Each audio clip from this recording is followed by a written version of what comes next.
And the government resolved the situation by subsidizing the domestic firm as a support, such as announcing once the domestic firm produces for a global market, it will receive the subsidy. The eventual result is that the domestic firm produces, but a foreign firm doesn't. The domestic firm gains profit regardless of welfare impact on consumers. After deducting subsidy, it earns some net benefit. Through the subsidy, a government offers the entry advantage and expel the foreign firms from the market. That is the ideal end of this policy or result of this policy. Under this policy, it's hard to believe that the government won't retaliate and subsidize.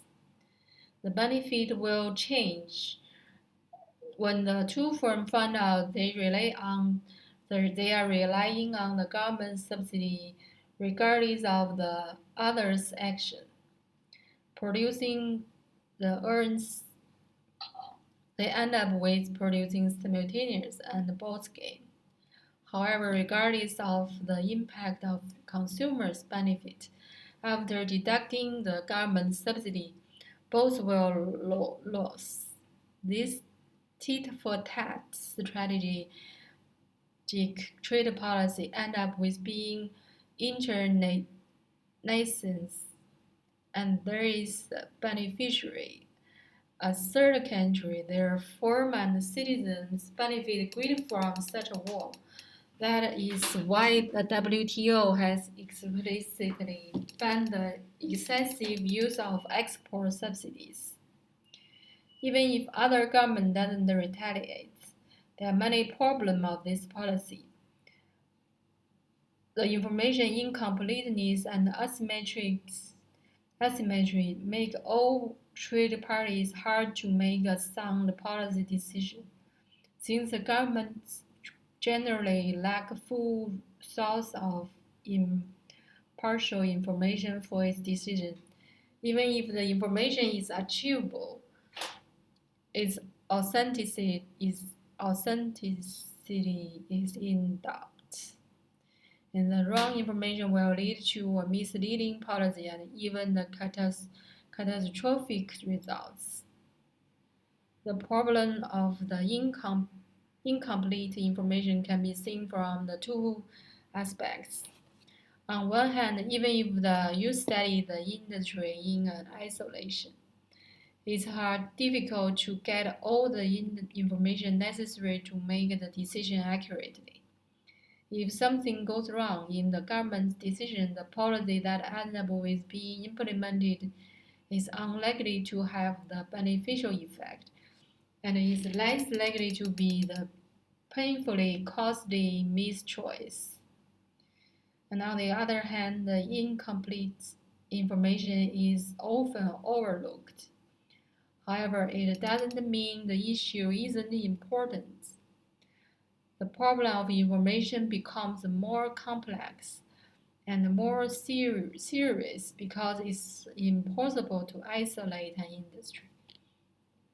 And due to the scarcity of the resource, it is inevitable to compete for resources of all industries. And on the complete competition market, the resource flows to the place with the optimal proposed utilization, and the government intervention destroy this efficiency.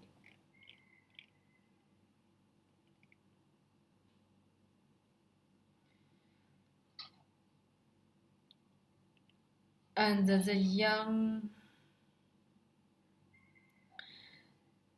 the equilibrium analysis and policy analysis on the protection of the naive industries. And in today's international economics, people for the protection and are discussing from the angle that the real to protect is to cause. So some people think there is only if there is some protection, the naive industry can develop very well. However,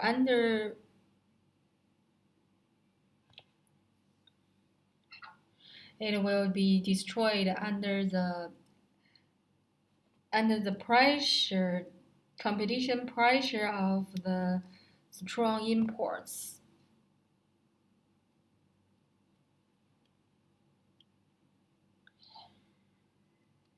And what's the definition of the naive industry in the economics? It is a young industry article. Some cause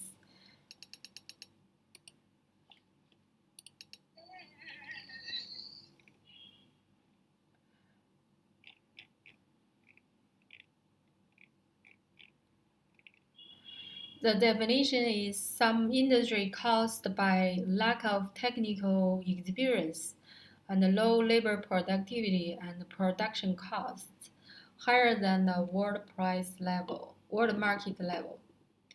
It can't compete with the foreign industries, but under the tariff, subsidies, and other protective measures, it continues producing. After a period of time, it can profit under the condition of free trade and to reach the level of other countries and self-reliance.